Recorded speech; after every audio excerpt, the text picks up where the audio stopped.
Einen wunderschönen guten Tag, ihr Lieben, und herzlich willkommen zu einem kleinen React. Heute zu einem Video von Rennspiele. Das ist ein Kanal, der, ja, ich würde sagen, so Videogame-Essays macht. Und er hat ein Video hochgeladen. I love racing games, they suck. Also ich liebe Rennspiele, sie, ja, sind ziemlich meh. Das Ding ist, das Video ist auf Englisch. Ich werde das jetzt allerdings auch nicht immer wieder übersetzen, weil das würde, glaube ich, den Flow aus der gesamten Reaction rausnehmen. Aro hat es in den Discord gepostet. Vielen Dank. Das gönnen wir uns jetzt mal. Ich habe vor allem auch einen Kommentar gesehen, den hat er angepinnt von Dustin Eden. Das ist jemand, der dann auf Englisch auch Content macht, eigentlich deutschsprachig zumindest. Er macht aber auf Englisch den Content und ja, der hat sich da ja sehr für dieses Video ausgesprochen und hat gemeint, hey, deswegen zocke ich auch ältere Rennspiele ganz gerne. Und jetzt kann ich die Leute, die fragen, warum zockst du nur alte Rennspiele, darauf verweisen, was in diesem Video thematisiert wird. Ich bin mal gespannt, was daher kommt, weil ich bin auch jemand, der ein Verfechter der Meinung ist, dass neuere Rennspiele jetzt nicht unbedingt zwar deutlich schlechter werden, aber dass sie zumindest nicht spürbar besser werden, obwohl eigentlich die Möglichkeiten ja immer und immer weitreichender sind. Schauen wir uns erstmal das Video an. Auf geht's!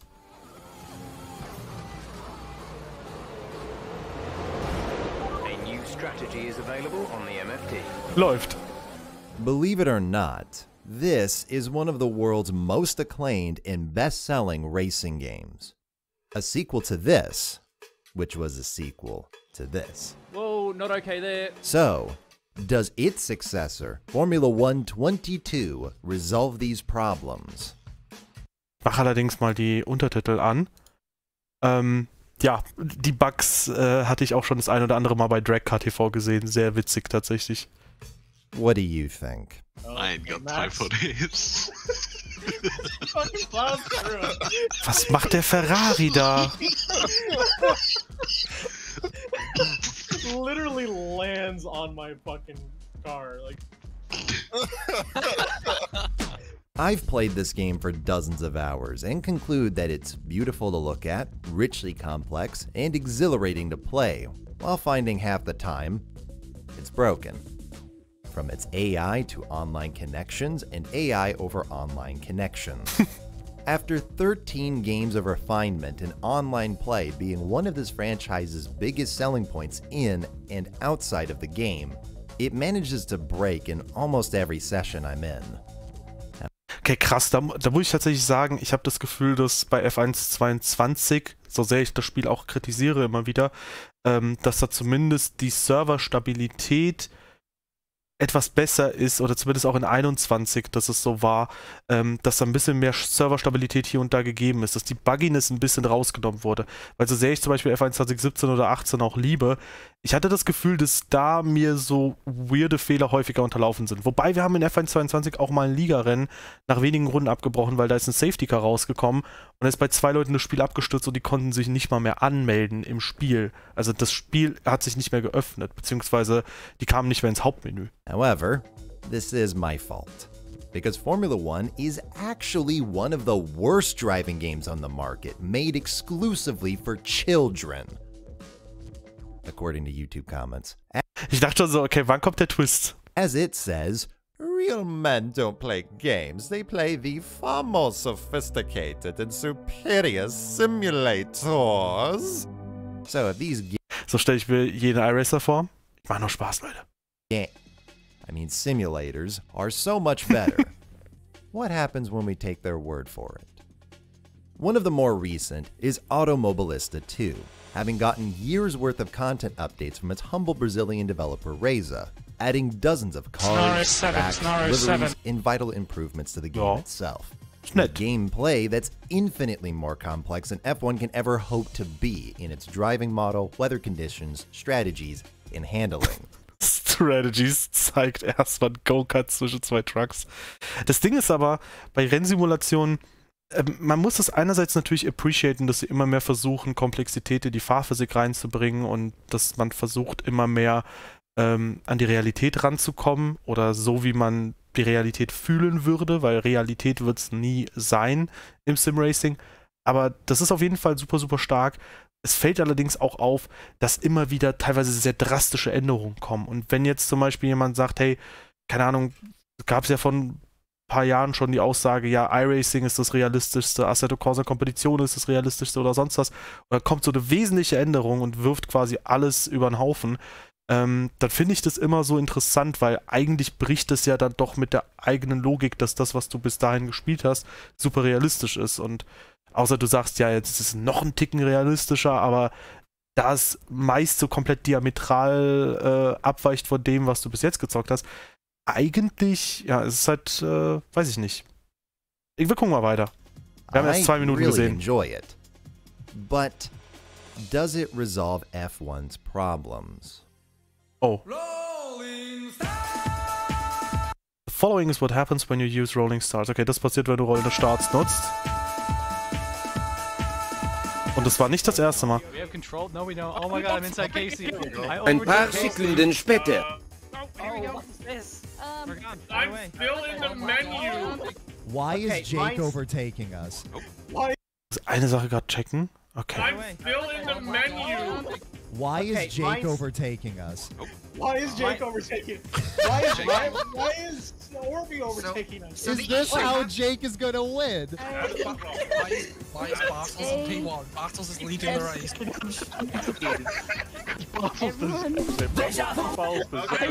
Die Musik kommt mir bekannt vor von einem alten 4-Games-Video.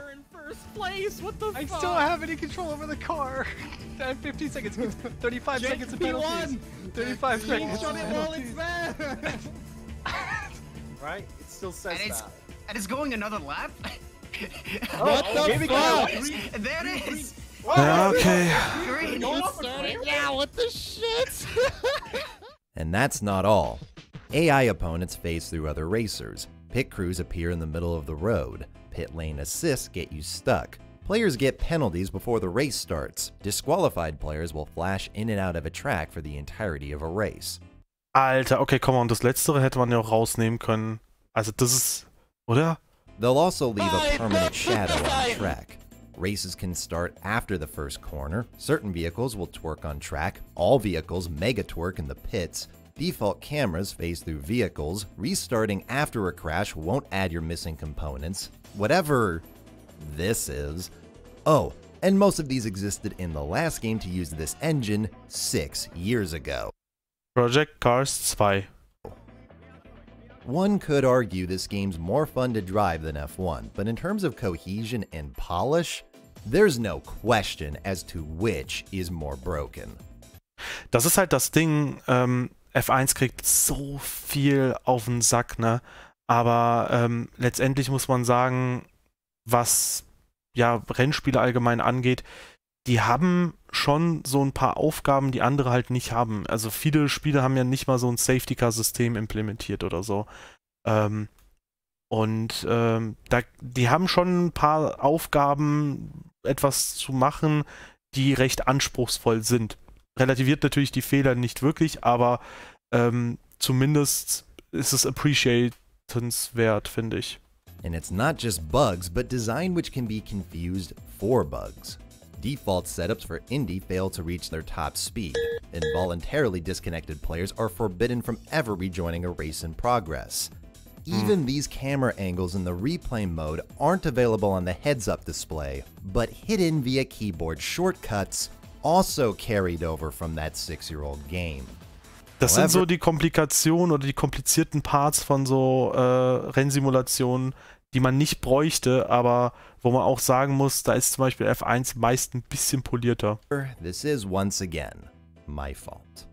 The comment never mentioned Automobilista 2, but R-Factor 2, considered by many to be the simulation king. Considered by many. Das ist das Ding, bei R-Factor 2 gibt es halt leider keine krasse Stammspielerschaft so. Also die Leute, die das spielen, sind wahrscheinlich krass, aber in der Menge meine ich. Especially in regards to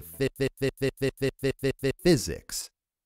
And it's the official video game of the virtual 24 Hours of Le Mans. Ich rieche schon, was kommt. Possibly the biggest event in all of sim racing, with Formula One drivers and champions at the helm. Does it resolve F1's problems? Oh je. Oh je.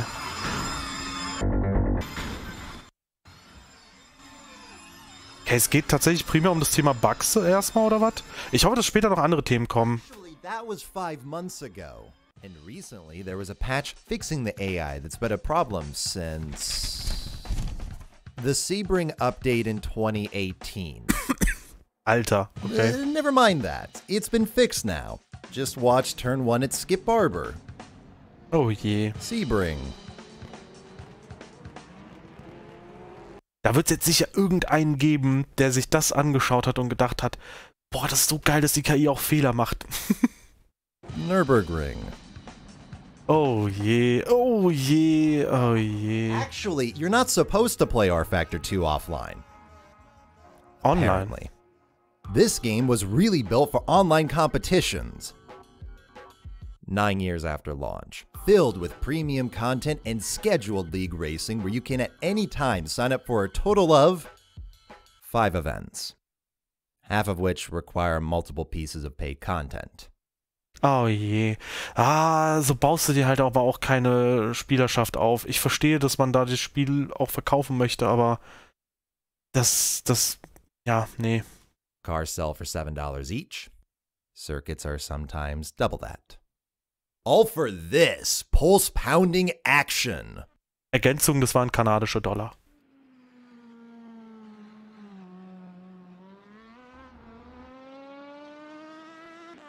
Music, ja. Ja, da zockt doch keiner gerade, oder? Außer ihm jetzt. Spiel macht Spaß, aber ich glaube, du musst dir manche Simulationen musst du dir auch so einrichten, dass sie Spaß machen. Free playlist. 6 p.m. on a Sunday. Oh je. Assetto Corsa then. It doesn't have the population trouble of R-Factor 2. In fact, it's retained one of the most dedicated communities in all of gaming with over 20,000 mods and counting. Again, I adore this game, and I've got family members who adore it even more than me. It can't possibly then have F1's problems. Aber At this point, you're probably wondering, why not just play arcade racing games instead? Aber da, ja, okay, jetzt kommt er auf Arcade Racing Games zu sprechen. Da muss ich aber sagen, das passiert in Assetto Corsa so selten. And I do. Whether it's jet skis, anti-gravity, cell shading, photogrammetry, motorcycles, hovercycles, dirt, tarmac, wheel, pad, clean, rough, online, offline, I'm there. Wait. Cycles, dirt, tarmac, wheel, pad, clean, rough, online. Er hat iRacing bei Arcade eingeordnet. Online, offline, I'm there. The point about sim racing specifically is, with the exception of 2 games, both of which have a big asterisk. Worst force feedback, pay up. Ja, okay. This pathetic subgenre of sweaty nerds justifying their personal sinkhole that only accepts money, this is mine, is packed to the brim with objectively broken features and content that makes Cyberpunk's launch seem ethical. That is to say, a better problem than arcade racers have. Basically, there aren't any. Burnout was abandoned by Electronic Arts. Sega shelved everything but the occasional kart racer. Microsoft gave up Project Gotham Racing, and Sony shut down its closest analog and Drive Club that itself overwrote MotorStorm. Midnight Club gibt's auch nicht mehr. Ja. Capcom left eons ago and are never coming back. Automobilista. Neither is Rockstar's Midnight Club due to other occupations. Ubisoft bought the Driver IP and shelved it after 1 game for The Crew, which hasn't had a new game in 5 years. Ridge Racer hasn't had one in 8, a console one in 11, a main one in 17. Blur and Split Second had their sequels cancelled, and as great as Forza Horizon 5 is, aspects of it are still inferior to the original, continuously mudding up progression via horns, shoes, and automated text messages. Ich muss sagen, ich habe ja immer wieder jetzt in Gran Turismo 7 mir auch die Roulette-Tickets angeschaut und die sind sehr unbefriedigend aufgebaut. Das Problem ist halt, ich verstehe, dass es Leute gibt, die Rollenspiele mögen wie Diablo. Du bekommst random Loot, ja. Was allerdings Problem ist, er spricht ja jetzt gerade die Progression an und die geht kaputt durch, naja, du bekommst irgendwelche random Sachen, die dir nichts bringen. Das kann allerdings auch in derbe in die andere Richtung gehen. Wenn du halt so krasse Roulette-Tickets bekommst und dann hast du halt quasi die ganzen Fahrzeuge, die du dir wünschst, schon direkt gezogen. Oder du hast irgendwie 5 Millionen gezogen innerhalb der ersten 5 Roulette-Tickets. Kann halt passieren. Dann hast du gegebenenfalls schon Endlevel-Content geschafft. Also du bist dann quasi schon in Richtung Endgame unterwegs. Und das ist ein riesen Problem, was da halt einfach, existiert, wenn du Glücksspielmechaniken in Videospielen einbaust und das immer und immer zentraler. Mir gefällt das ehrlich gesagt auch nicht, diese zunehmende Geschichte mit, ey, lass uns Lootboxen hier und hier und hier einbauen. Egal, ob du sie kaufen kannst oder nicht. Im Endeffekt gibt es diesen Spin, es gibt immer diesen Reiz und sonst was und du wirst in gewisser Weise darauf konditioniert, fast als wollte man dich bei Gran Turismo und Forza darauf vorbereiten, dass du dir irgendwann auch mal ein paar FIFA-Packs oder so holst oder whatever, damit auch der Store, der das Ganze vertreibt, die FIFA-Points, auch ein bisschen was davon hat. Im Endeffekt keine gute Mechanik. Also ich würde mir das so wünschen, dass du bei den Preisgeldern mal 5 oder so bekommst, dafür aber keine Wheelspins oder halt nur sehr selten mit vorbestimmten Preisen, dass du halt sagst, ey, du kannst dir eins von den Autos, die eine Mio kosten zum Beispiel, ziehen oder sonst was, als Belohnung für einen Story-Abschluss oder so. Aber so, Even less progress was made with Grid Legends, doubling down on a story mode that manages to backtrack from the original series it so desperately throws fan service to. Ich muss aber sagen, Grid Legends, richtig geiles Spiel. Wenn ihr das mal für so einen 10er oder so seht, oder für einen 20, schießt es euch gerne mal im Store, weil das fühlt sich für mich an wie, einfach so ein sehr ordentliches Arcade-Rennspiel. Es hat viele Fehler, die so Arcade-Rennspiele oder Rennspiele allgemein häufig haben. Unausgeglichener Schwierigkeitsgrad passiert auch häufiger mal.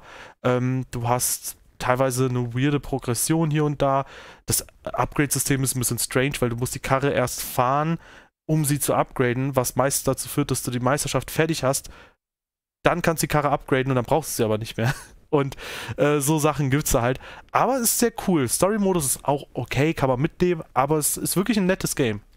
It's very sad, but just about the only well-funded arcade racer you can buy today is Need for Speed. The franchise from 1994 that took over the world is pretty well the only one left in the game. And even Unbound comes with a catch. While I love the effects, music, personality, customization, and the genuine attachment you build in making a specialized car, content-wise, Unbound makes Halo Infinite look like Skyrim. Ja, Unbound hat keine Rennen. Du fährst, also ich bin ja ein bisschen im Multiplayer unterwegs gewesen, in der Hoffnung, dass man da ein bisschen schneller zu Autos kommt. Ganz im Gegenteil, du bekommst ein Drittel oder so gefühlt von der Auszahlung vom Singleplayer. Du hast nach 3 Renn-Events, die aus immer 3 Rennen bestehen, hast du gefühlt die Hälfte der Rennen gesehen. To unlock certain vehicles in a class, they require 30 playlists. That's 90 races with a specific manufacturer to be completed. So, how many playlists do 4 of the 5 classes have? 20? 15? 10? Nope. 6. Which might be fair if each of the races. Lol, dann hatte ich sogar recht. Wenn du 3 mal 3 Events fährst, dann hast du schon die Hälfte der Rennen gesehen. Wenn es 6 mal 3 insgesamt gibt. Haha. Oder nee, 6 mal 5 vielleicht sogar? Ich weiß es gerade gar nicht, wie so Playlists aufgebaut sind. Races within a playlist were unique. But they're not. Repeating circuits across all tiers in the game multiple times. It's a far, far cry from Project Gotham Racing's 200 layouts. Was? Ich habe das erste Project Gotham Racing nie gespielt, ich habe nur das zweite auf der original Xbox gezockt. 3. und 4. habe ich auch irgendwann gespielt, aber 200 Rennlayouts, das ist ja mal krass. Das ist echt heftig. Ja, also Varianz ist wichtig, auch bei Fahrzeugauswahl, aber vor allem bei Streckenauswahl. Das unterschätzt man immer. Das hat man auch bei Gran Turismo Sport zum Release gemerkt. Das war mein größter Kritikpunkt, so mit damals. So just like Halo Infinite, even though I want to keep playing this game I genuinely enjoy, warts and all, I just can't. Yeah. There's not enough there. I'm not picky. I'm not looking for sim racing, simcade, or arcade. I'm just desperate. Desperate for one racing game without a catch. You know what Forza Motorsport 7's catch is? It can't even be bought. Das ist so schade. Ich bin ja, wie gesagt, jemand, der alte Rennspiele auch gerne mal zockt. Wir hören jetzt auch teilweise warum und wir werden das wahrscheinlich in den nächsten etwa 26 Minuten noch sehr ausführlich hören. Dass Microsoft da so eine Politik hat, dass du dir DLCs und teilweise die Games auch dann wenige Jahre später nicht mal kaufen kannst. Das ist so schade. Also die Lizenzen werden halt für sehr kurze Zeit immer gekauft dann anscheinend. Ja, hat zum Beispiel zu sowas geführt, wie, dass ich meine E-Mail-Adresse irgendwann verloren habe, weil die wurde irgendwie gehackt oder so. Dann habe ich tatsächlich Forza Motorsport 3 und 4 und Horizon 1 und 2 und so, da konnte ich mir die ganzen DLCs nicht wieder runterladen, weil die hatte ich auf dem Account. Tja, und jetzt viel Spaß da dran zu kommen. Gran Turismo 7 then. It seems to be all things to all men. It's gorgeous to look at, beautiful to control, mostly. Ich möchte ganz kurz sagen, ich habe das Spiel ja zuletzt reviewed, ein Jahr später, sorry, dass ich so auf Pause drücke, aber ich habe halt ein bisschen was zu sagen auch. Ich glaube, das ist auch ganz gut, wenn man in der Reaction was zu sagen hat. GT7 habe ich zuletzt ja eine Review gemacht, ein Jahr später. Ich habe recht viel kritisiert. In Summe ist es unter den aktuellen Rennspielen ganz weit vorne. Nichtsdestotrotz. Es ist echt ein gutes Rennspiel. Ich habe sehr viel Kritik gehabt, aber es liegt halt daran, wenn du so die coolen Aspekte halt schnell abhandelst. Gute Fahrphysik, sieht gut aus, dann hast du halt relativ lang noch Zeit, um dann die Kritikpunkte auszuführen. Und das Ding ist, du kannst ja nicht nur sagen, das ist doof, weil dann sagt jemand, warum sagst du, das ist doof? Du musst halt von Anfang an schon erklären, warum es doof ist, weil sonst ist die Kritik auch irgendwie nichtig. Even more pleasant to just vibe in. Half of Gran Turismo's appeal really is just navigating well-crafted menus, listening to relaxing music while steadily progressing from huge Dodge Neons to Pikes Peak monsters. Except that doesn't exist in Gran Turismo 7, because GT Life has been replaced by these infamous cafe books that's effectively just a battle pass. Drip-feeding you minuscule rewards and wheel spins that manage to be even more insulting than what came before. What the fuck? Also, you can play Sport Mode online with zero improvements made from its... Ja, das ist geil. Das ist zum Beispiel so eine Abkürzung, die kannst du nehmen und dann kommst du gut voran. Ein anderer Clip, den ich mal gesehen hatte, und das war auch der Grund, warum ich monatelang kein Gran Turismo mehr gespielt habe, vor allem im Online-Modus. Es gab bei Daytona eine Möglichkeit, dass du, nachdem du quasi, oder wenn du auf die Busstop-Schikane zufährst, du konntest da links abkürzen. Und dann bist du quasi, hast ein bisschen die Busstop-Schikane noch gecuttet und du warst insgesamt trotz Strafe noch so 3, 4, 5 Sekunden schneller. Hat mich so enttäuscht, als ich das gesehen habe. Ignoring all the exploits and obviously bad behavior, yet doesn't let you play with friends in the name of competition. Even iRacing allows friends to join your sessions. Augenrennen, finde ich auch guter Name. Ja, kannst du in Online-Lobbys machen, aber ich habe auch oft gehört, dass die buggy sind. The game that black flags you for dumping the clutch on pit row permits its drivers to have more fun than Polyphony does. In fact, of all the games that exist in this entire genre, iRacing is one of the only with a quality variety of content that lets you play with friends and is stable enough to host events longer than 20 minutes. So what's the catch? Ja,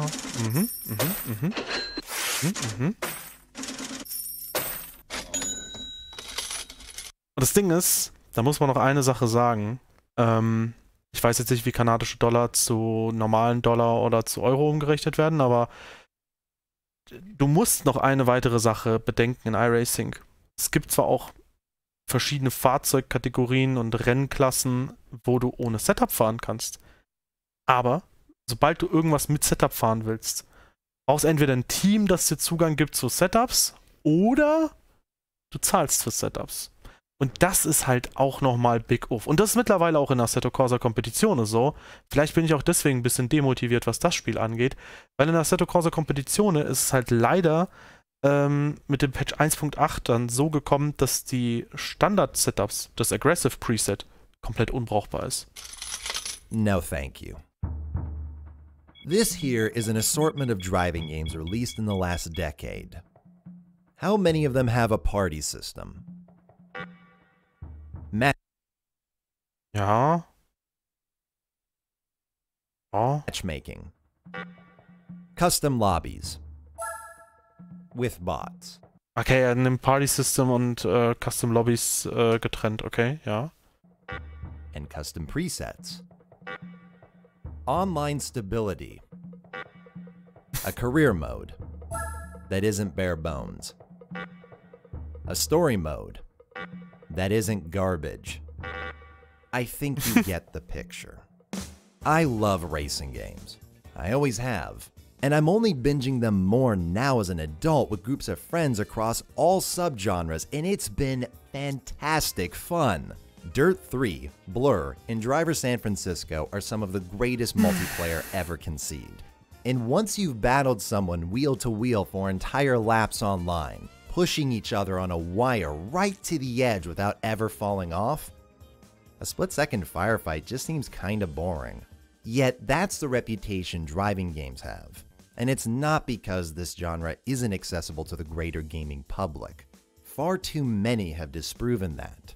Whenever asking friends and colleagues who don't play these games, they almost always get nostalgic for things like Need for Speed Underground, Gran Turismo 4, or Forza Horizon.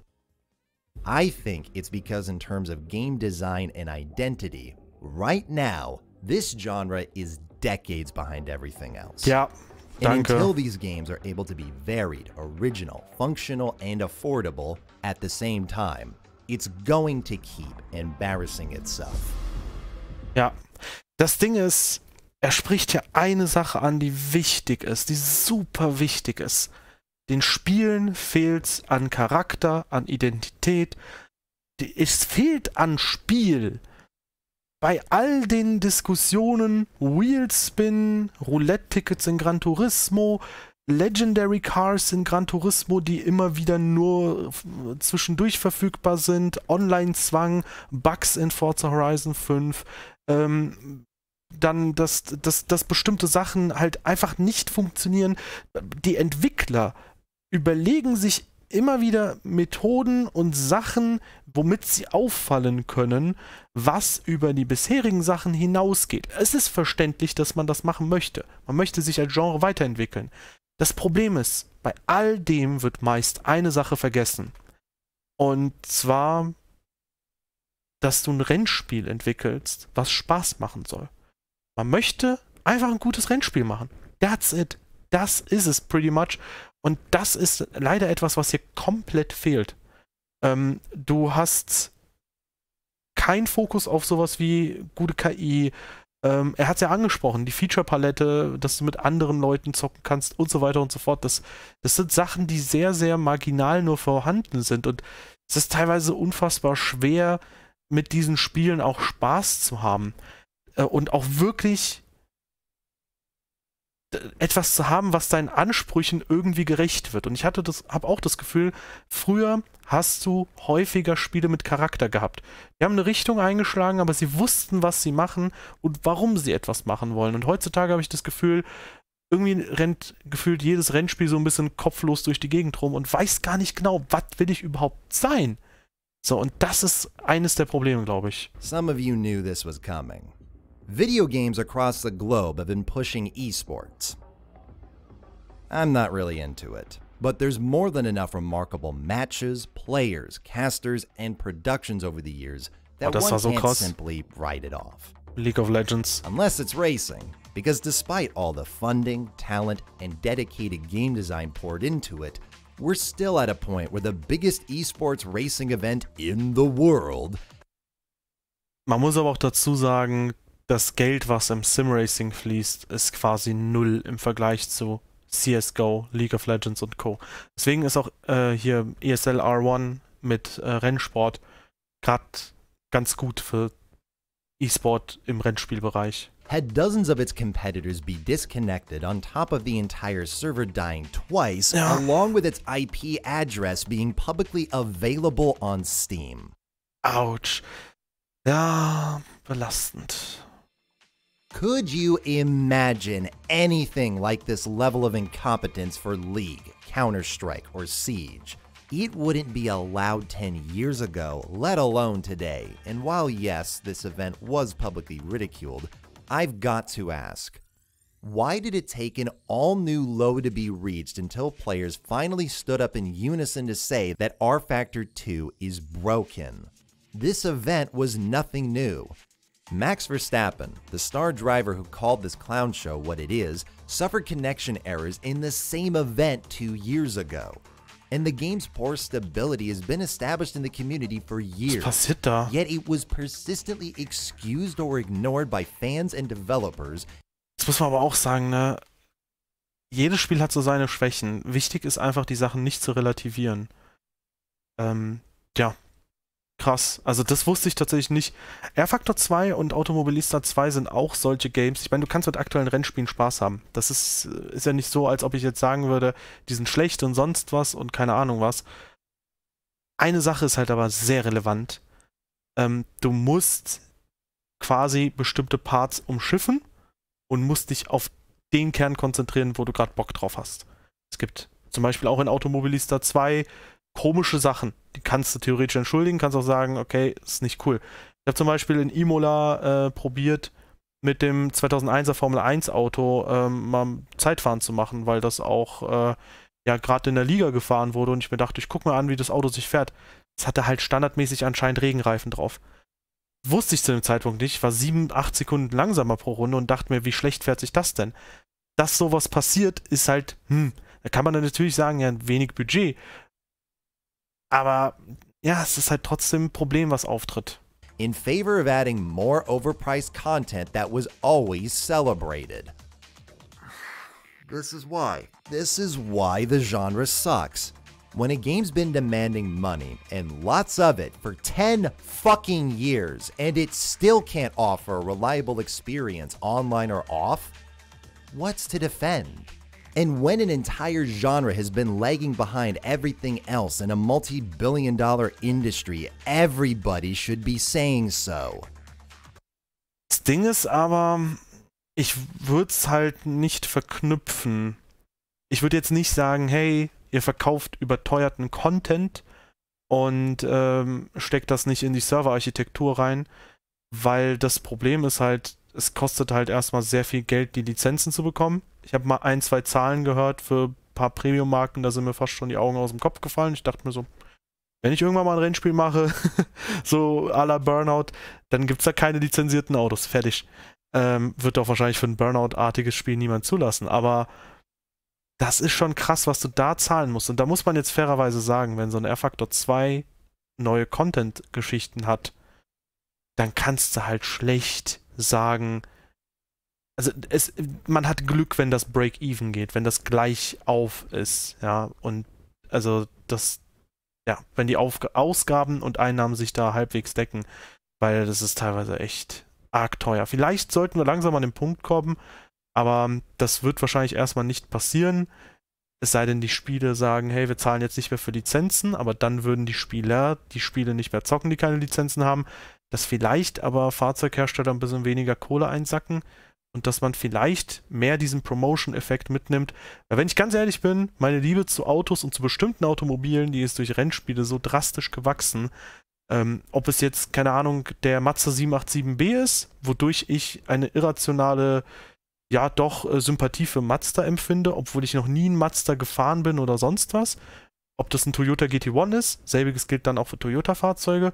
Ob das irgendwie, keine Ahnung, selbst ein Polo R, ich habe vor einer Weile mal überlegt, du könntest dir mal so ein Polo R WRC Edition holen, also jetzt nicht das Rallye-Auto, sondern es gibt ja so eine Polo R Edition und das nur, weil ich den Polo R in dem Dirt Rally Spiel so geil fand und so verliebst du dich halt so ein bisschen auch in gewisse Autos und natürlich kennst du sie nur aus dem Spiel erstmal, aber es ist auch erstrebenswert, sie irgendwann mal so zu besitzen.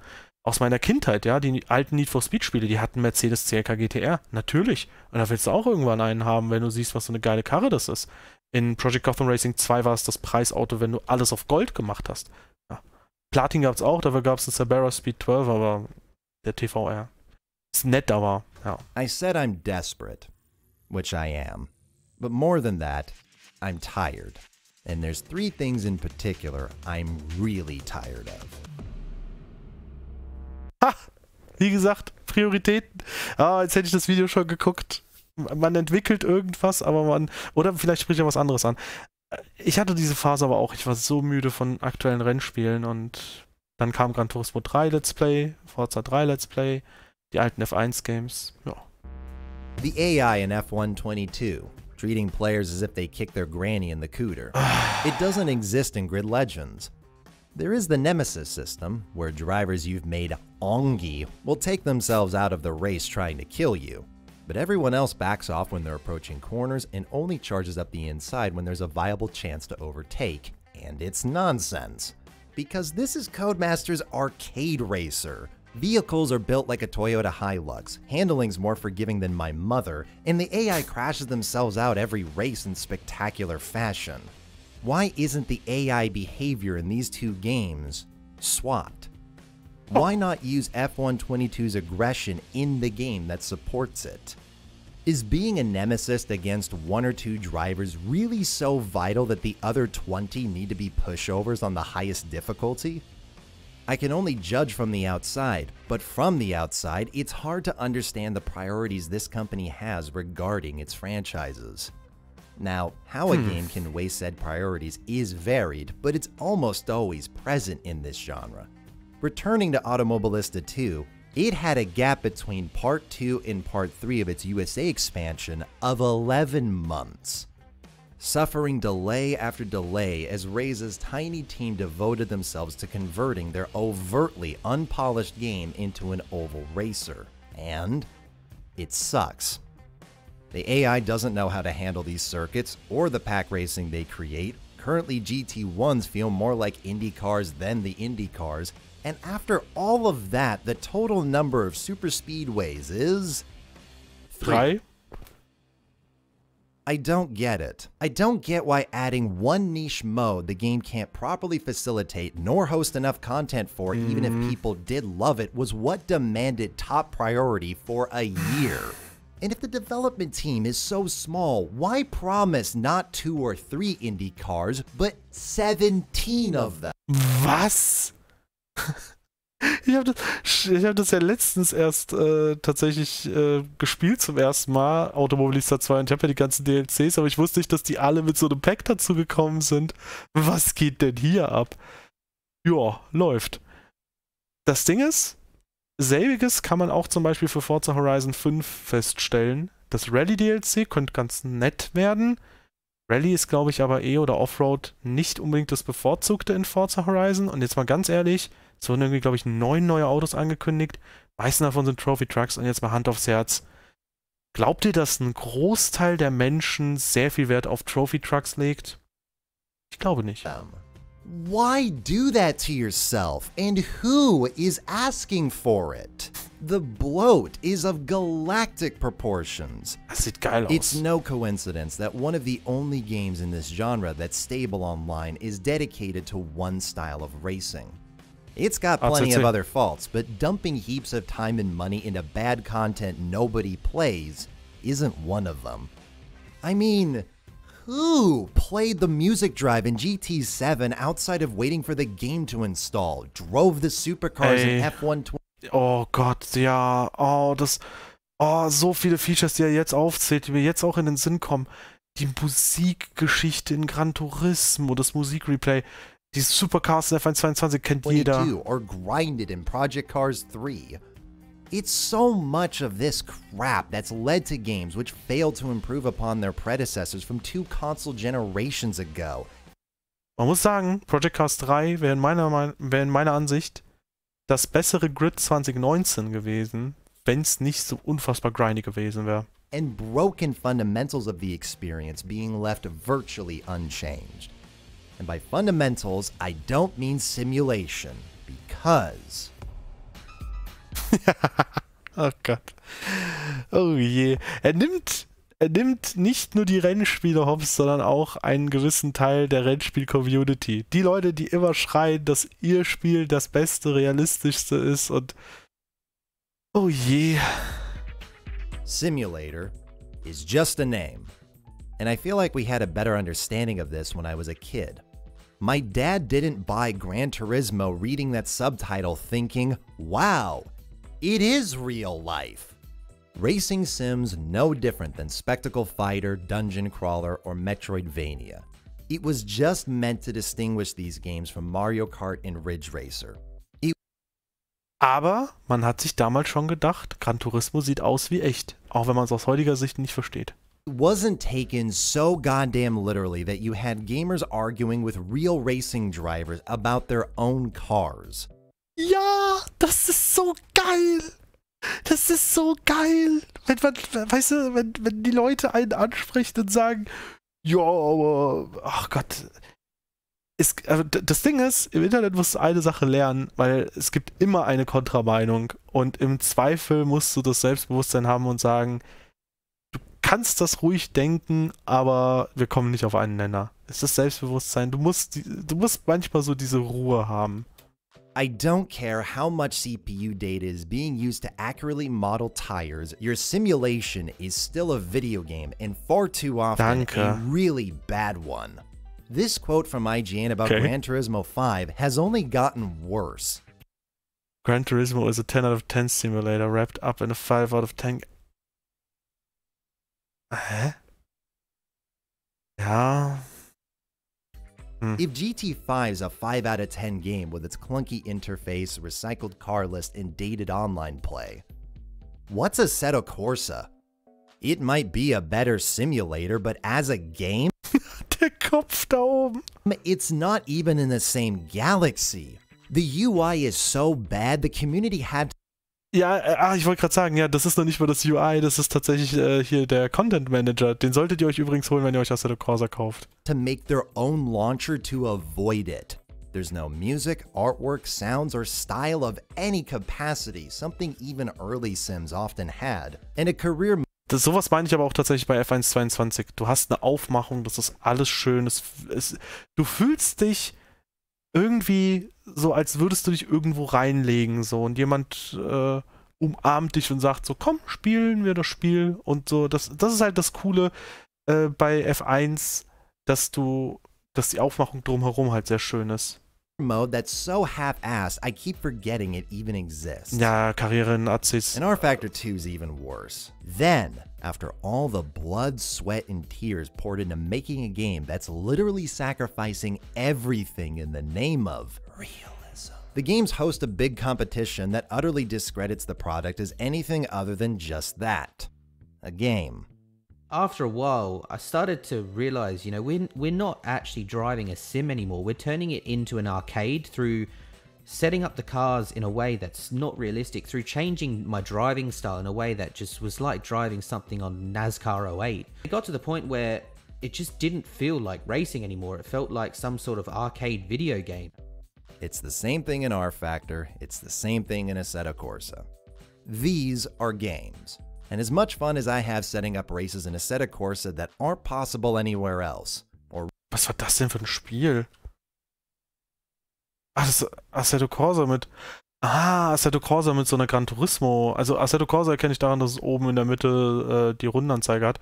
Mit so Gran Turismo-Einblendungen. As much fun as I have setting up races in Assetto Corsa that aren't possible anywhere else. Or recreating my favorite car chases in BeamNG. It would be nice to play an actual game instead of a self-maintained playset.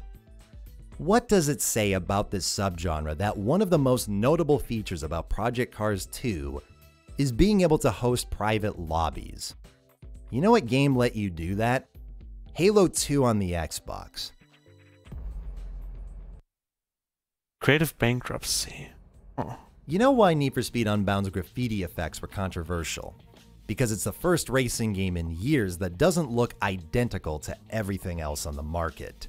You seriously mean to tell me during the 2000s among Automoto Lisa, Burnout, Crazy Taxi, Midtown Madness, Outrun, F-Zero, XG3, R-Racing, and Kirby Air Ride that this would have been crossing the line? Ja, das habe ich auch überhaupt nicht verstanden. Die Effekte kann man sich gar nicht geben. Leute, wo guckt ihr denn hin, wenn ihr fahrt? Also soll nicht die ganze Zeit auf das Heck des Autos. Das verstehe ich echt legit gar nicht. Und von mir aus könnte die Optik eines Spiels komplett wie auch in Automodellista, nicht zu verwechseln mit Automobilista, könnte auch komplett cartoonig sein und das wäre trotzdem cool. No. It's because now that all of those names are dead, and racing games have been selling us the same cars with the same tracks with the same promises that mean absolutely nothing. 2D smoke trails are like vegetables to a heroin addict.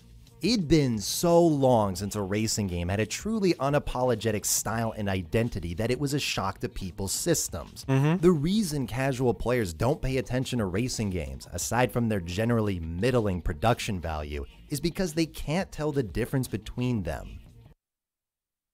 Ich möchte mal kurz zurückspringen, weil ich war zu abgelenkt von dieser Animation und ich wusste nicht, dass es in Assetto Corsa Kompetition sowas gibt. Ich habe da Karriere gar nicht gespielt. Also, ja, ey, die Leute waren total irritiert. Also, das ist ein richtiger Kulturschock gewesen, obwohl es einfach nur eine Kleinigkeit war. The reason casual players don't pay attention to racing games, aside from their generally middling production value, is because they can't tell the difference between them. And who can blame them? Why would anybody except the hardcore pay attention to spring dampeners, tire pressures, or weight transfer? All they see is a McLaren going around a racetrack they already drove 20 years ago with no coherence in racing disciplines, car culture, or even tone. Ich würde noch mal kurz zurückgehen wollen. Das Ding ist, ich finde halt das, wofür es halt einen Markt gibt, ne? Jetzt kannst du natürlich sagen, ich weiß nicht, also vorhin hat er ja gesagt, hier Assetto Corsa Competizione konzentriert sich auf eine Fahrzeugklasse, hat zwar seine Schwächen, aber es konzentriert sich auf irgendwas. Das Ding ist, aktuell fühlt sich der Markt im Rennspielbereich ja so ein bisschen an wie GT3-Rennen kannst du hier fahren, GT3-Rennen kannst du hier fahren, dann kannst du hier noch GT3-Rennen fahren, da hast du noch ein F1-Spiel, da hast du auch ein paar Formel-Autos, aber hier kannst du hauptsächlich auch wieder GT3 fahren. Das Ding ist, ich würde halt sagen, diesen Fokus auf Realismus und den Versuch, da auch ein bisschen näher ranzukommen, also ich finde, das ist cool, das kannst du machen. Ich finde auch, manchmal kannst du auch ein paar Kompromisse eingehen und kannst das vielleicht hinten anstellen. Das wäre wahrscheinlich die wirtschaftlich intelligentere Lösung, wenn man das in Form von iRacing oder so machen würde, ja. Mach mal ein halbwegs gutes Reifenmodell und bleib dabei, ist einfach gesagt, ja. Aber ich glaube, wenn du mal ein Reifenmodell hast, mit dem du zufrieden bist, dann kannst du auch erstmal dabei bleiben und musst es nicht ständig irgendwie erneuern, einfach nur um neue Sachen zu machen. Ich glaube, das wäre schon ein bisschen einfacher und vielleicht, ja gut, die Frage ist halt, wodurch kann iRacing dann herausstechen, so wenn man seiner Aussage oder seiner Argumentation folgt? Vielleicht neue Rennserien oder so? Neue Features? Gut, sie versuchen aktuell KI zu machen, weiß ich nicht. All they see is a McLaren going around a racetrack they already drove 20 years ago with no coherence in racing disciplines, car culture, or even tone. Das muss ich tatsächlich auch sagen, das finde ich auch immer wieder ein bisschen, teilweise ist es zwar lustig, wenn du, keine Ahnung, Nissan GT-R gegen so einen Ferrari 330 P4 von mir aus fahren lässt, das ist jetzt nicht die Kombination schlechthin, ein Go-Kart zwischen Formel-Trucks, so, das ist ganz lustig, aber, oder Renntrucks halt, aber man muss halt schon sagen, sowas sieht halt schon irgendwie weird aus. Es passt halt nicht. McLaren F1 oder so fährt halt nicht gegen Nissan GT-R und Nissan GT-R eigentlich nicht gegen 330 P4. Die Option zu haben, ja, aber in Forza ist es ja Standard. Das ist ja an der Tagesordnung. The death of all the arcade racers mentioned previously came along with it the death of distinct games in this entire genre. There's no longer any dedication to mapping out the real streets of exotic cities like Project Gotham, recreating film classics in Driver, or the legitimized racing events in Pro Street and commitment to spectacle in Split Second. The only quality game in recent memory carrying that torch is Wreckfest. Not because of its destruction, but presenting a unique form of racing no one else is matching with nearly all the features, vehicles, tracks, and events somebody would want from it. I mean, doesn't this look fun? It doesn't need the Nürburgring again, the latest supercar, wet weather puddles, reflections off the engine bay, or any of the other crap that's been sold to the same group of people for a decade now. It's just a fun video game. Und ich hätte auch ergänzend zu meinen Aussagen eben, iRacing hat halt auch seinen Markt oder diese Simulation. Sowas wäre halt auch wieder echt cool. Das Problem ist halt, und das ist jetzt eine Frage, was kam zuerst? Henne-Ei-Problem. Wurden diese Spiele halt einfach nicht mehr gekauft, weil Leute irgendwie nur noch eine bestimmte Art von Spielen wollten? Haben sie sich in schlechte verändert? Wo genau ist jetzt quasi letztendlich das Problem gewesen? Hat sich die Spielerschaft von den Spielen entfernt? Haben sich die Spiele von den Spielern entfernt?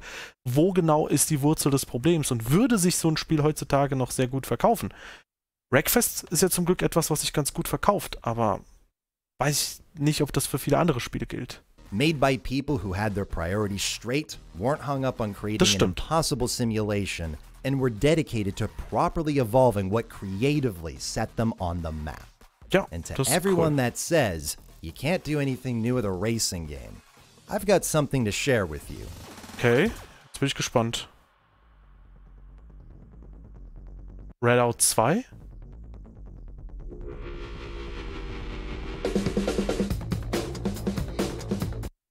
Wow, was ist das denn? These are a collection of original pieces by Principal Art Director at Behavior Interactive, Gregory from Monto.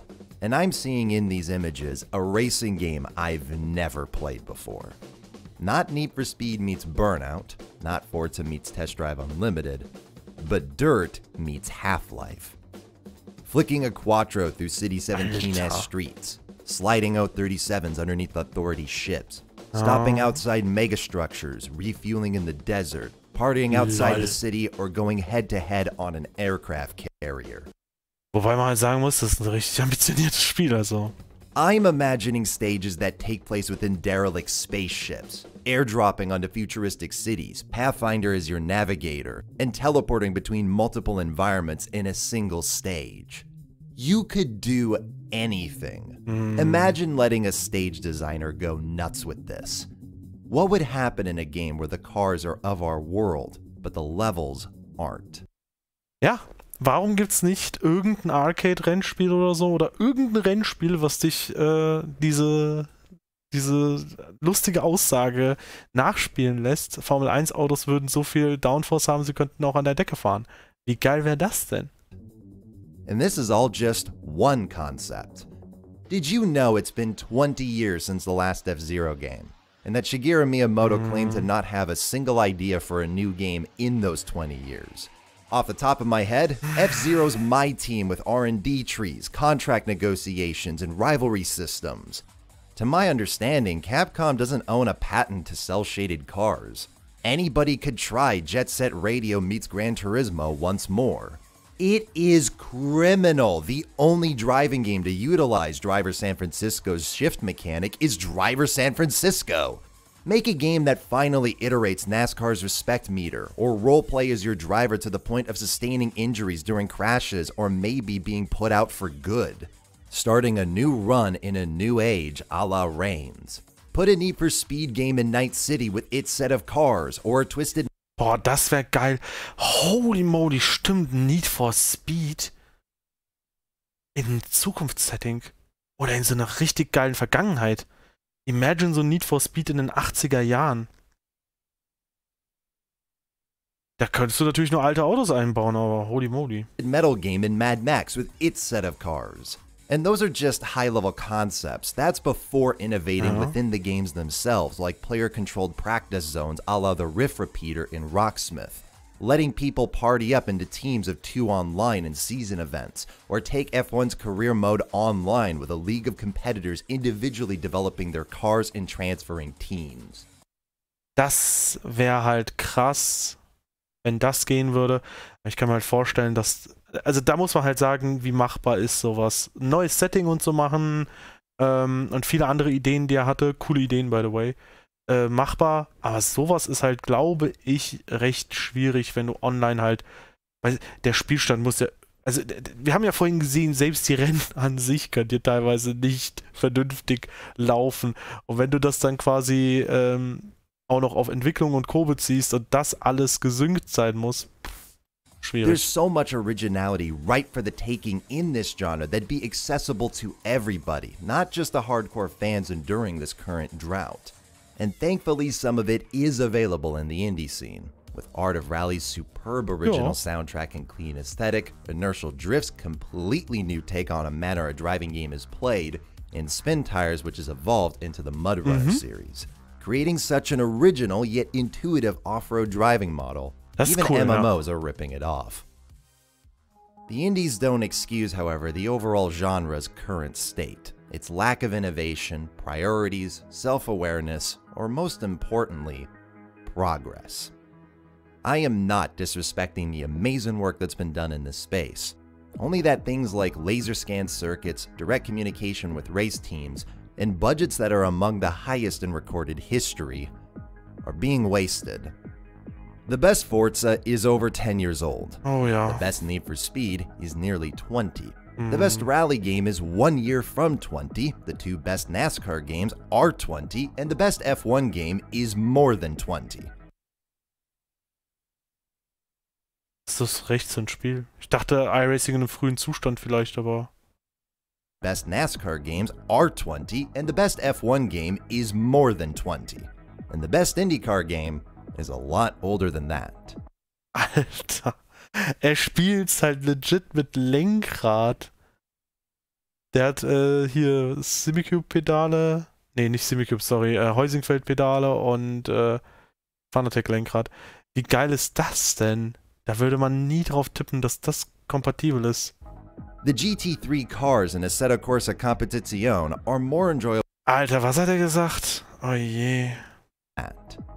The GT3 cars in Assetto Corsa Competizione are Competizione. Wurde übrigens bei der Nvidia-Präsentation, wo es auch gezeigt wurde, Competiziano genannt. More enjoyable to drive when they're ported into the original Assetto Corsa. Was? Nochmal. Are more enjoyable to drive when they're ported into the original Assetto Corsa. Also 1:1 die Modelle inklusive Physik zurück übernommen, oder wie? Ich muss halt auch sagen, oh je, jetzt kontrovers vielleicht, ich komme mit der Fahrphysik von Assetto Corsa Competition auch nicht so wirklich klar. Das Spiel ist gefühlt sehr steif. Das Auto ist steif und entweder das Auto untersteuert oder du lenkst und das Auto fängt an irgendwie einzuknicken und dann musst du die Lenkung aufmachen, dann untersteuerst du wieder. Ich komme nicht klar mit Assetto Corsa Competizione. Ich habe das Gefühl, in AC war das anders. Irgendwie werde ich mit ACC nicht so 100% warm. Ich kann natürlich versuchen, immer mehr und mehr mich reinzufuchsen und einzufinden, aber es fühlt sich immer ein bisschen fremdkörperartig an. Also ich in dem Spiel.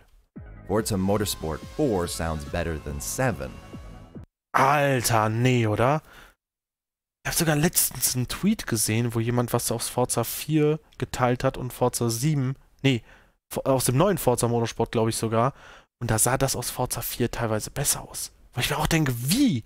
Warum? Wie passiert das? Also, I don't know. Assetto Corsa. Forza Motorsport 4 sounds better than 7. Drive Club's effects on PS4 are superior to Gran Turismo's on PS5. Ja, aber da sind wir wieder bei dem Punkt Priorities. Ich meine, klar, einen richtig geilen Regeneffekt zu haben, das wäre schon cool, aber ja, da muss man auch zum Beispiel sagen, Drive Club hat zum Beispiel nur 30 FPS. Das ist auch so ein Ding und da würde ich halt sagen, egal ob Arcade oder Simulation oder irgendwas dazwischen oder was ganz anderes, 60 FPS in einem Rennspiel wäre eigentlich schon mindestens schon mal ganz gut. And bugs we're experiencing in F1 22 have appeared in 2014. This doesn't feel like a decade of progress. Ja. I said last year that F1 2020 has granted some of the most fun I've had gaming in years, and I stand by that. Codemasters have made an excellent core game, repeatedly, but its problems brewing underneath the surface have been getting worse and worse and worse. Even Alter, während der Siegerehrung, oh mein Gott, stellt euch das mal vor. Ja. Das Ding ist, und das ist halt die Sache, die häufig immer wieder mal gefragt wird, was wünsche ich mir für ein F1 23? Ich würde mir einfach wünschen, dass sie nichts Neues an Content machen. macht exakt dasselbe Spiel wie F1 22 vom Umfang her, plus halt die neuen Strecken von mir aus, und arbeitet mal an den Details. Macht mal die Fahrzeugentwicklung zum Beispiel so, wenn du die auf reduziert machst, so moderat, dass du auch wirklich über 5, 6 Saisons was entwickeln könntest. Denk dir Systeme aus. Ich hatte ja sogar mal was vorgeschlagen, wie du es über 10 Saisons auch wirklich fahren könntest. Vielleicht würde ich dann eine Karriere wirklich mal komplett über 10 Saisons durchziehen und müsste nicht alle 2, 3 Saisons neu starten. Macht die Trainingsprogramme passend, habe ich das gerade schon gesagt, weiß ich nicht. Passt die KI-Struktur an, das KI-Verhalten, Fahrphysik anpassen und Bugs beheben. Und das wäre wirklich ein Spiel, da würde man drauf gucken und erstmal sagen, das ist dasselbe wie letztes Jahr. Aber sobald du es spielst, und das ist ja so eine Zeit, in der wir mittlerweile sind, wenn ich zum Beispiel jetzt dieses Spiel spiele und sage, Alter Leute, es fühlt sich so gut an und du spielst dieses Spiel und alles ist rund an allen Ecken und Enden, dann würdet ihr sofort, ohne das wahrscheinlich zu hinterfragen, auch sagen, okay, gönn ich mir. Friends and I in our weekly league would be willing to move on to an alternative in a heartbeat. But that's the problem. There isn't one. Not one everybody can afford, at least. I understand why sports games have these issues. In most cases, the annual release of hockey, football, and football are the only releases of each sport. But racing games don't have that excuse. There's exclusivity deals, sure, but it doesn't stop people from making games that include particular forms of motorsports, whether that's F1, rallying, or dinosaurs. And yet we seem to have been trapped since the 8th generation console launch. We're on the horizon of a new generation of games coming out from Microsoft, Ubisoft, EA, alongside all new big players and independents. Ja. And despite this video's tone, I am very sympathetic to their challenges, because driving games might just be the hardest genre in this industry. It costs iRacing $150,000 to make one circuit, $500,000 in the case of the Nürburgring. So, und jetzt rechnet das mal bitte gegen 500.000 Euro für den Nürburgring. Wenn du das jetzt mal auf eine Playerbase wie R-Factor 2 runterrechnest. Also, ich weiß nicht, ob da Lizenzgebühren schon drin sind oder nicht, aber wenn man das so mal nimmt, versuch mal mit einer kleinen Playerbase wie R-Factor 2 irgendwie 100.000 oder ähnliche Beträge zu refinanzieren.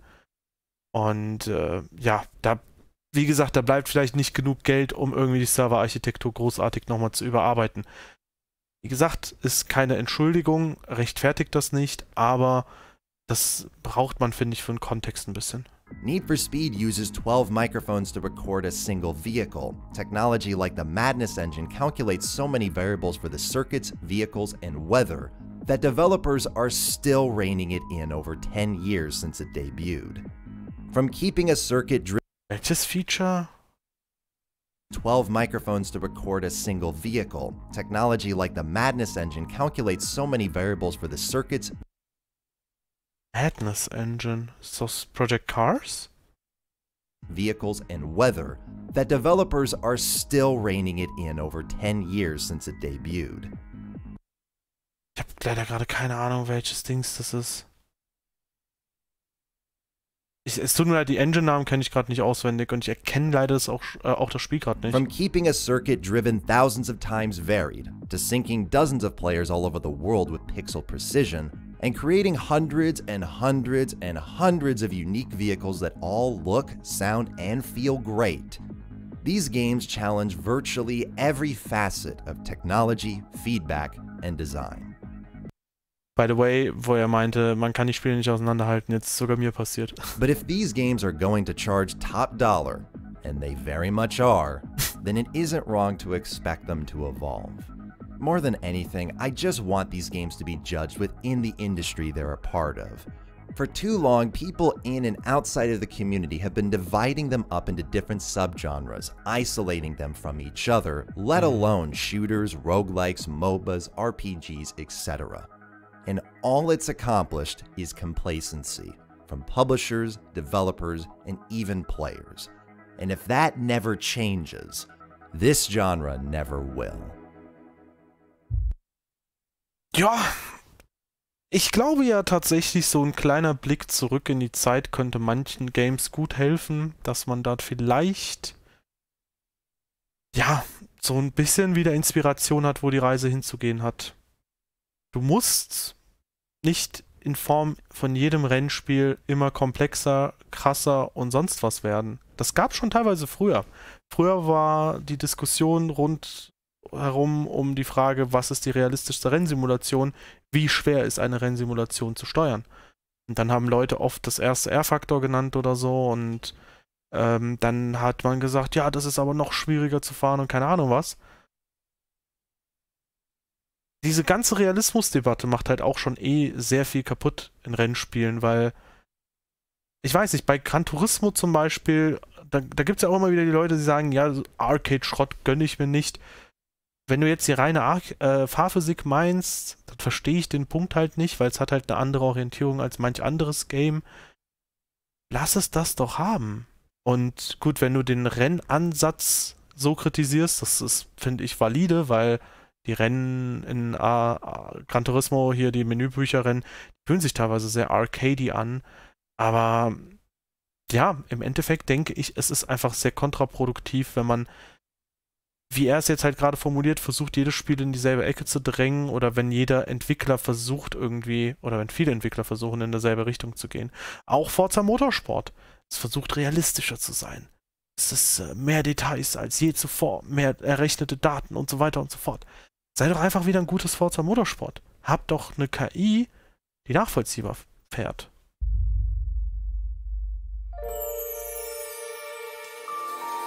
Oh lol, das war's schon?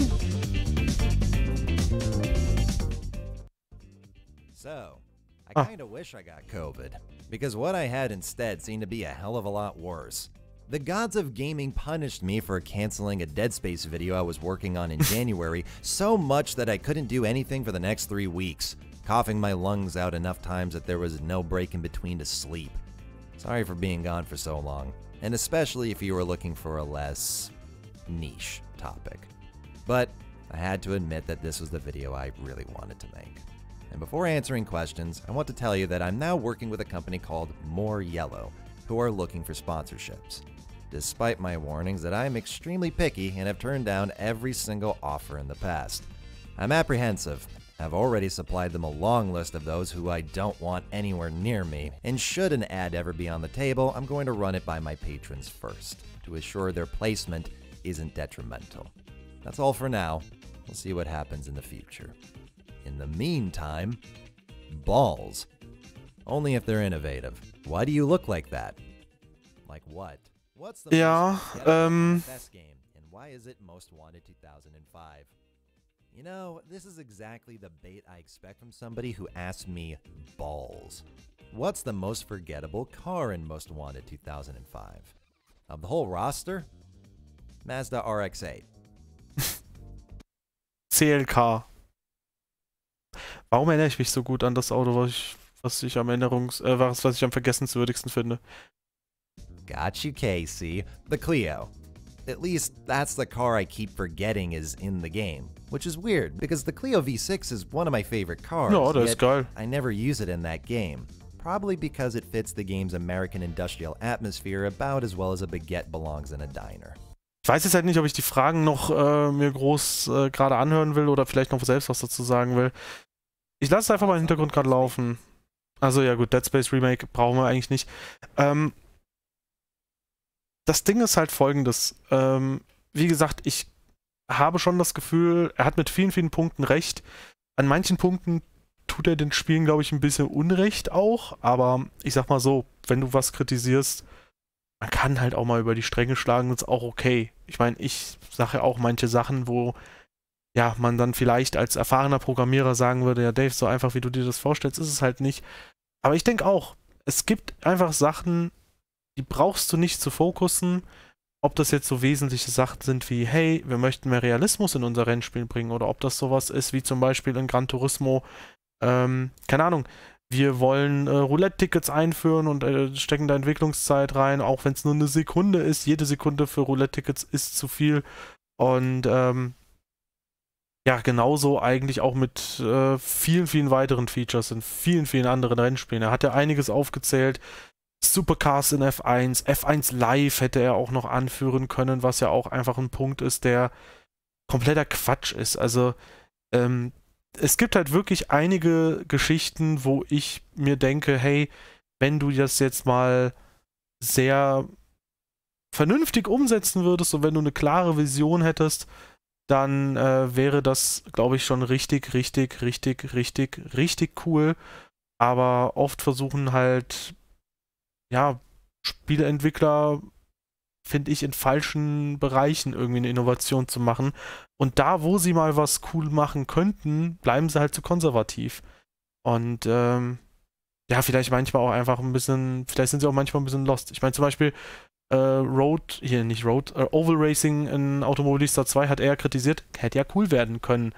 Aber wenn du halt ein bisschen dich verrennst und das halt einfach nicht so gut wird, dann ist es vielleicht halt auch einfach, ja, in dem Moment schade und es hätte einfach cooler sein können. Ja, aber in Summe muss ich sagen, er trifft den Ton schon ganz gut. Ich habe da schon irgendwie so ein bisschen, ja, auch das Gefühl, dass häufig Rennspiele ein bisschen im Dunkeln tappen aktuell und ja, die Communities, die dahinter stehen, dass die halt auch einfach sehr stark diesen Kurs verteidigen. Du kannst im Prinzip kaum ein Spiel kritisieren und seine Fehler outcallen, ohne dass da irgendjemand apologetisch direkt rankommt und sagt, hey Dave, aber das kann Spaß machen, das kann doch lustig sein, das könnte doch cool sein und sonst was. Ja, aber im Endeffekt muss man halt irgendwie schon sagen, I don't know. Weiß ich nicht. Aber es war ein interessantes Video. Es hat auf jeden Fall sehr, sehr viel Spaß gemacht. Racewig, cooler Channel. Ich gucke im Hintergrund, ob es noch irgendwelche Fragen gibt zu Rennspielen. Da scheint noch ein Rennspiel reinzukommen. Forza Gran Turismo. Wo wir vorhin bei apologetischen Sachen waren. Jetzt kommen wir zum Fanboy-Fight. Or Gran Turismo. Gran Turismo. Ja. Ja. I do generally prefer its physics model and progression, but it's also literally the first video game I ever played, so I'm biased as fuck. What's the first thing I do in Canada besides leave? Ja. Sehr gut. Oh, Top 5 JDM Cars, das können wir uns auch noch. No particular order. Okay, kein RX-7. Ja, auf jeden Fall sehr cooles Video. Ihr könnt da gerne auch mal einen Follow dalassen. Ich werde euch das Video mal verlinken unten. Ja, also, ich kann da in einigen Punkten auf jeden Fall nur zustimmen. Und euch kann ich eine Sache mit auf den Weg geben. Wenn ihr geile Rennspiele spielen wollt, wo ihr auch mal neue Eindrücke gewinnt und wo ihr nicht nur immer gefühlt dasselbe Spiel habt, nur in etwas anderem Gewand, gerne mal Interesse bekunden in den Kommentaren, weil ich habe eh schon überlegt, auch mal Videos zu machen mit die besten Rennspiele für, ich finde, so ziemlich die geilsten Konsolen, die man für Rennspiele haben kann. Xbox 360 und PS2 vor allem Dingen. Das ist richtig, richtig cool. Auf PS3 gibt es natürlich Sachen, es gibt auf der Original-Xbox Sachen und so weiter. Ja, das auf jeden Fall, aber das sind coole Konsolen und allgemein, es gibt einfach Rennspiele, die kann man aus heutiger Sicht nach wie vor wundervoll nachholen. Wenn ihr manche dieser sehen wollt, geht gerne in die hier Beschreibung rein. Nicht nur das Video dann anklicken, sondern auch gerne auf den Uncut-Kanal gehen. Forza Motorsport 3 zocke ich aktuell, Gran Turismo 3 wird gezockt. Ja, und das sind einfach sehr, sehr gute Rennspiele. Auch die F1 2017, 18, 19, 20 Ableger, die wir vor kurzem gespielt haben. 19 eher nicht so, aber die anderen sind super spaßig. Und wenn man da einfach sich so ein bisschen die Variation holt, dann kommt man vielleicht auch mal... Dann kommt man wieder auf frischere Gedanken vielleicht. Ich hatte vor einer Weile ja mal selbst gefragt, warum so wenige Leute Arcade-Rennspiele spielen. Und ich hatte eigentlich erwartet, dass Leute schreiben, ja, die sind irgendwie ein bisschen trist geworden, ein bisschen repetitiv geworden oder sonst was. Oder ein bisschen orientierungslos geworden. Aber tatsächlich war die Antwort, hey, ich bin jetzt älter geworden und ich zocke halt immer mehr eher Simulationen. Und ich muss sagen, ich finde diese Perspektive ehrlich gesagt ein bisschen traurig und schade. Weil... Keine Ahnung, du kannst auch mit 30 Jahren noch Lego bauen und Spaß haben. Und genauso kannst du auch, finde ich, Arcade-Rennspiele spielen oder Rennspiele, die vielleicht nicht darauf aus sind, das realistischste Fahrerlebnis ever zu machen. Und da kann es auch Spaß haben. Aber hey, was ist eure Meinung? Leute, haut sie gerne in die Kommentare. 1 Stunde 15 Reaction. Doppelt so lang wie das Video. Autsch. Ich denke, ich sollte euch an der Stelle entlassen. Vielen Dank fürs Einschalten, wenn es euch gefallen hat. Däumchen, Abo dalassen. Gerne weitere Videoempfehlungen, auf was wir reagieren können. Gerne auch out of the box denken, solange es mit Autos oder so zu tun hat. Können wir vielleicht mal reinschauen. Bis demnächst. Ciao.